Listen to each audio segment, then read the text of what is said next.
আজ দুপুরবেলা কী রান্না করলাম তোমাদেরকে দেখাবো, শেয়ার করব। তো ভিডিওটির সাথে থেকো, আশা করি তোমাদের অনেক ভালোই লাগবে। ব্লগটা যদি ভালো লেগে থাকে অবশ্যই like, comment, share, subscribe and follow করতে ভুলবেন না। 100 মতো পনির ছিল, এই যে পনিরগুলো সুন্দর করে একটু লাল লাল করে ভেজে নিয়ে নিলাম। তারপরে যে পটল 2 সাইজ করে কেটে নিয়েছি, শুলে এই যে দেখুন সুন্দর করে এটা ভেজে নিয়ে নিলাম। তারপরে এই যে পটল, আলু আর পনির দিয়ে রসা করব সকালবেলা। আলু এই যে ছোট ছোট করে কেটে নিয়েছি, পাঁচফোড়ন দিয়ে আলুটি প্রথমে ভেজে নিয়ে নেব, কাঁচা লঙ্কা দিয়ে দিয়েছি।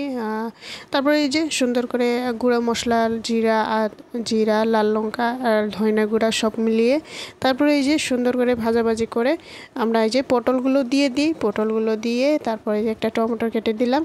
তারপরে এই যে পনিরগুলো উপর দিয়ে জল দিয়ে দিয়েছি আগে। তারপরে এই যে দেখুন সামান্য একটু চিনি দিয়ে দেবো। তারপর সবজি একেবারে রেডি।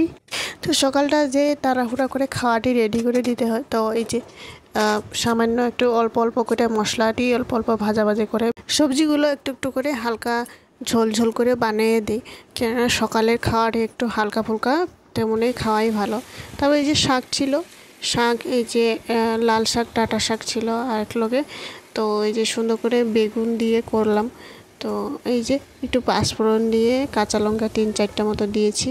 তো বেগুনটি প্রথমে ফ্রাই করে নিতে হবে। তারপর এই যে মশলা একটু জিরার গুঁড়া, হলুদ, লবণ দিয়ে তারপর এই যে শাকগুলো উপর দিয়ে দিই ভালোভাবে নাড়াচাড়া করার পর তারপর এই যে দেখুন একটা টমেটো কেটে দিয়েছি।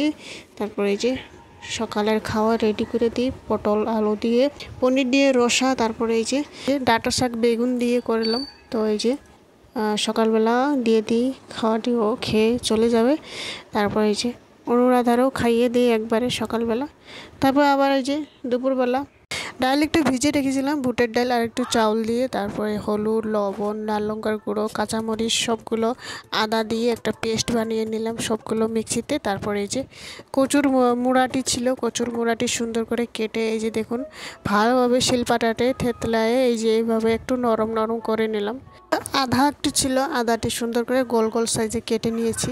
তারপরে এই যে সবগুলো এই যে মিক্সিতে গুঁড়া করে তারপরে এই যে হলুদ, লবণ সবগুলো দিয়ে এখানে আমি ভালোভাবে কচুর মুড়াটি ভালোভাবে 2 চামচে বেসনটি ভালোভাবে একটু ময়দা একটু বেসন দিয়েছিলাম। তারপরে এই যে সুন্দর করে দিয়ে আমরা তেলের মধ্যে ভালোভাবে 2 সাইজে একটু লাল লাল করে ভাজাভাজি করে নেব। এই যে দেখুন কি সুন্দর ফুলে উঠে। 2 সাইজে উলট পালট করে এই যে দেখুন ভালোভাবে একটু লাল লাল করে ভেজে নিয়ে নিব, একটু 2 ঘন্টা তেলে ভাজবো। তো একবার এই কচুর মুড়া দিয়ে একটা বেগুনি মতো করে দেখেন, খুব ভালো লাগবে বাড়িতে। তো এই যে দেখুন সবগুলো সুন্দর করে ভেজে নিয়ে নিলাম। তো বন্ধুরা ভিডিওটি কেমন হয়েছে অবশ্যই লাইক, কমেন্ট, শেয়ার, সাবস্ক্রাইব করে জানাবেন।